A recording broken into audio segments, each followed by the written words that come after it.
In this video, I'm going to be reviewing the Koln F220, a West German Koln-class frigate, not to be confused with the SMS Koln, SMS Koln, Koln, or Koln F211. Germany really likes naming things Koln, don't they? For the history of this class, the Koln-class frigate was first built in 1957. 6 were built, and 4 were eventually sold to the Turkish Navy in the 1970s. By 1989, all ships of the class were decommissioned. In War Thunder, the Koln F220 is the most fun ship that I can't recommend anyone unlock or play, but I'll get into that after covering the ship itself.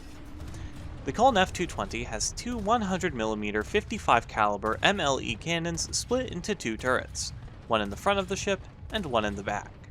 Being of French design, these guns boast an absurd fire rate of 60 rounds per minute. The guns take about 40 shells to overheat from continuous fire. However, at maximum heat it doesn't cease firing, it only causes the gun to lose accuracy. At no overheating, the guns already have poor accuracy. At high overheating, it's just spray and pray.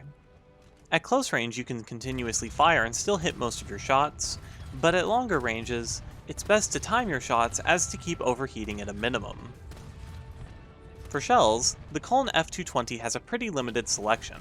An HE shell with 1.87 kilograms of TNT equivalent and 24 millimeters of pen, and an HEVT shell with 1.7 kilograms of TNT and a 23 meter detonation radius.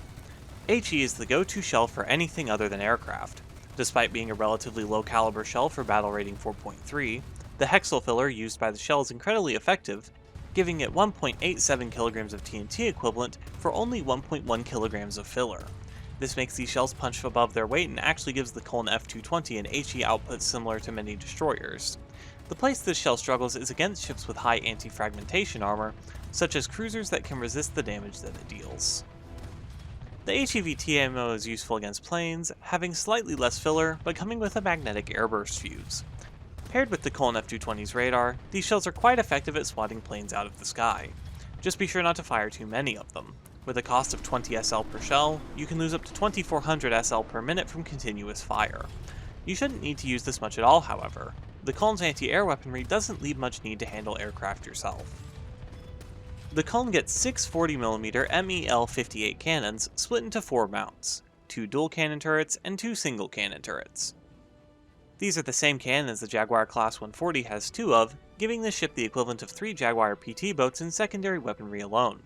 The layout of the Koln has the 2 dual cannon turrets in the front and back of the ship, and a single cannon turret on each side.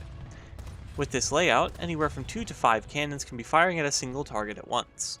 The MEL-58 has a roughly 50% faster fire rate than a standard 40mm Bofors along with similar shells, giving the Koln F220 a better anti-air armament than most destroyers or cruisers. I would leave them targeting both air and surface targets as they're highly effective against both, though swapping them to anti-air only when a fighter is approaching can be a good idea. For belts, the 40mm gets a choice of 3 kinds. A universal belt with half HE and half AP, one with more HE, and one with more AP. I would just leave these on universal. Each gun has 4 shots before reloading, and each belt other than universal costs 20 SL per belt. This means each gun expends 1200 SL of shells per minute when using a different belt. It's best to just leave them on universal as not to bleed SL. The Koln's secondary weapons are pretty interesting. It has 2 Mark 35 torpedoes, 10 Type 95 depth charges, and 96 M50 Bofors anti-submarine rockets. The torpedoes are pretty standard, but with only 2 of them in static mounts, they're not very useful. Depth charges are, as always on ships of this size, useless. The interesting weapon here is the M50 Bofors rockets. These are pretty huge as far as anti-submarine rockets go, with a 107 kg explosive charge and make for an absurdly strong indirect fire weapon. They have an incredibly slow reload of 30 seconds per rocket and are very difficult to aim, however. When firing forward they can only fire at 2500 meters and above, and when firing to the sides they can depress further but are more difficult to aim. The rockets also have a minimum range of around a kilometer due to the fuse activation distance and a peak range of around 3.5 kilometers due to the rockets detonating in midair. Overall, they can be difficult to use, but deal a lot of damage if you manage a direct hit. I'd say they're worth bringing to use while the main guns cool down for the chance that you get some free damage, though they should never be relied on due to the difficulty of hitting with them. The survivability of the Koln is surprisingly amazing. Despite the hangar showing no armor and the ship having an average crew of 238, the Koln is incredibly resistant to damage. It's similar to the Fletcher class, having an excellent array of anti-fragmentation armor throughout the hull. It's tankier than any other frigate and even some destroyers, giving it excellent staying power in a firefight. In mobility, the Koln is just average. With a top speed of 59 km per hour, along with standard turning and acceleration, it's just standard. Nothing to see here. For playstyle, I would say the Koln functions best as a brawler. Getting in close cancels out the poor accuracy of the main guns and makes overheating less of an issue while also allowing you to target the enemy's cannons with their high fire rate. Anything smaller than a frigate is a non-threat due to the Koln's excellent armor scheme and effective net of secondary weapons, making it excellent at taking out the trash, so to say. Lower BR destroyers are also a low threat to this ship, as the guns of the Koln will rapidly knock them out and their weak guns will do very little damage to the Koln in return. The big threats to the Koln are higher BR destroyers and cruisers. Most 4.7 destroyers have the survivability or firepower to dominate the Koln in a direct fight, and cruisers will shrug off the Koln's 100mm HE. In this case, it's best to avoid them. If an engagement is unavoidable, try to hit the target with the M50 Bofors rockets to get the advantage early in a fight, and then target their main weaponry to disable it. For modifications, I'd recommend this order: Toolset, Fire Protection System, Rudder Replacement, Shrapnel Protection, Propeller Replacement, Improved Rangefinder, HEVT, and Engine Maintenance. For crew skills, prioritize main caliber reload speed, leadership, crew interchangeability, fire prevention, and ship control. Another important part of the Koln's viability is the placement and cost of the ship. It's a Tier 2 that costs 270,000 RP.